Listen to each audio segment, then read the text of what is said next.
Duudhaa walgargaarsaa sirna gadaa Oromoon rakkoo hawaasummaa waloof waloon ittiin furachaa ture keessaa tokko kan ta'e buusaan gonofaa erga hundaa'ee naannoorra darbee sadarkaa biyyaatti gargaaramtummaa irraa oomishtummaatti ce'uuf hojii hojjetamu milkeessuun hawaasni eeggattummaa jalaa bahuun aadaa wal bira dhaabachuu ganamaatti akka deebi'u taasisaa jira. Godina Shawaa Bahaa aanaa Gumbichuutti sosochii gumaata buusaa gonofaan midhaan kuntaalli 4,200 walitti qabameera. Kun rakkoo waloon furuuf gahee guddaa qabaachuu kan himan jiraattonni aanichaa aadaan gumaata buusaa gonofaa cimee itti fufuu qaba kaasu.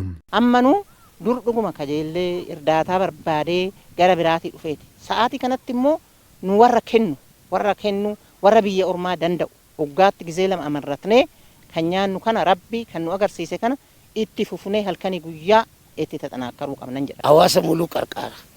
Wanni kun hawaasa muluu ijoollee mana barumsaatti nyaatus ani mana hospitaala gurguddaa jiranillee mana barumsa gurguddaa jiranillee iddoo jiran maratti akka gargaaruu fi akka immoo bu'aa buusu kan ta'ee beekamee gammatamee ilaalamee lakkaa'amee ta'u hojjetame waan ta'eef baay'isee kun nama gammachiisa. Godinichatti qaamolee hawaasaa deeggarsa seeftineetiin jiraachaa turan wayita ammaa oomishtummaa dabalaa dhufeen birmadummaa wabii nyaataa mirkaneessuurra darbee gara gargaaruutti ce'aa jiraachuu kaasu bulchaan godina Shawaa Bahaa obbo Abbaabuu Waaqoo. Abbaa warraa 95,000 ol ta'utuyyuu deeggaramaa ture. Osoo qabeenya qabu, osoo lafa qabu, osoo bishaan qabu garuu yaadni dhibee jechaadha. Kanaaf amma inni dhufee akka nyaataan of danda'an initiatiivii baay'een waggaa hoggaan hojjetamaa ture saniin namni kun hunduu amma gargaarsa keessaa baheera jechaadha. Godina gargaarsaan beekamu ture godini keenya amma namni tokkollee gargaarsa keessa jiru hin jiru. Kuni walabummaa biyya tokkooyyuu biyya biraa dhattee qabeenya kadhattuutii fi biyya biraa dhattee yoo uummanni miidhaa adda addaatiin miidhamu kadhannu san hambisuu danda'ee jira. Kanaaf buusaan gonofaadhaa wabii biyyaas wabii uummataas ta'ee gargaarsa biyya alaatii dhufu nurraa hambisee kanuma keenyaan akka of dandeenyuudhaaf godhamee jira jechaadha. Duudhaa sirna gadaa kan ta'e buusaan gonofaa aadaa wal gargaarsaa uummanni Oromoo durii irraa kaasee rakkoo uumamaa fi namtolchee hawaasa balaaf saaxilamee ittiin deeggaraa fi dandamachiisaa ture ta'uu kan yaadachiisan hoogganaa buusaa gonofaa Oromiyaa obbo Mohaammed Juundaati.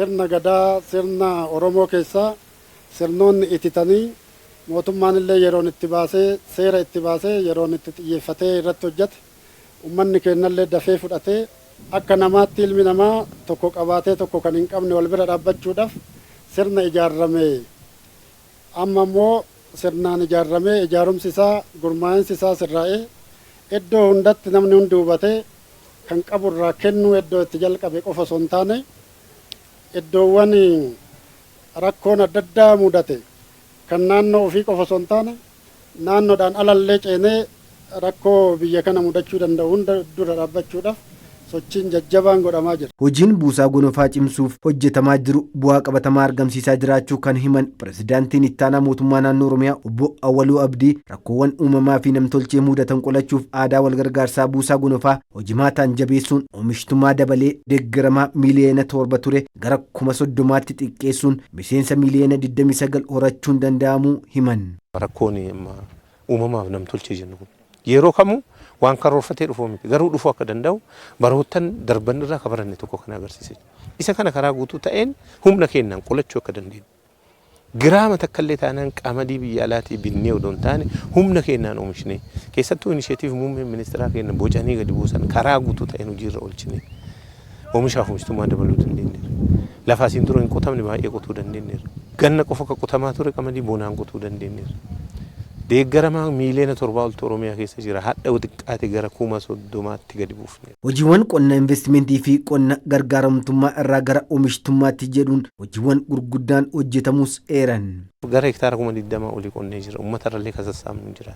Kanaaf tokko qonnarraa hojjennu kana gochuuf tiraktera nu barbaachisa kombaayinara nu barbaachisa akkuma isin dura barattan qotiyyoon hin qonnu qambaraan hin qonnu makanaayiz daagoon jennee gara makanaayizeeshinii jijjiirree lafa baay'ee guddaa babal'aa ta'e yeroo ammaa kana qonnee oomisha sassaabaa jirra jechuudha. Fakkeenyaaf Baale irratti, Wallaggaa irratti, asuma Shawaa keessatti, Arsii lamaan irratti, Jimma irratti akkuma lafti argame jechuudha.